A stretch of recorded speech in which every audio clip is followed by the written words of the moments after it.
IPL தொடருக்கான mega ஏலம் Saudi அரேபியாவில் இன்றும் நாளையும் நடைபெறும் நிலையில் ஒவ்வொரு அணியிடமும் உள்ள தொகை, தக்க வைக்கப்பட்ட வீரர்கள் மற்றும் அதிக தொகைக்கு செல்ல வாய்ப்புள்ள வீரர்கள் குறித்து தற்போது விரிவாக பார்க்கலாம்.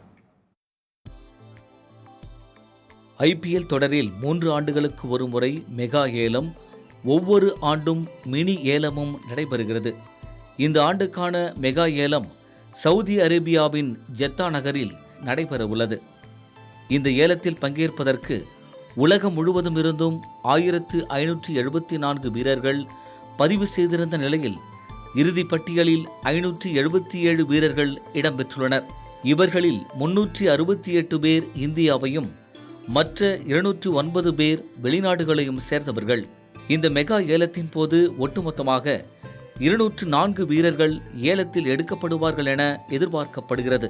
இவர்களில் 70 வீரர்கள் வெளிநாடுகளை சேர்ந்தவர்களாக இருப்பார்கள். ஒவ்வொரு அணியும் வீரர்களை வாங்குவதற்கு 120 கோடி ரூபாய் வரை செலவு செய்யலாம் என தொகை நிர்ணயம் செய்யப்பட்டுள்ளது. புதிய தலைமுறைக்காக செய்தியாளர் சந்தானகுமார்.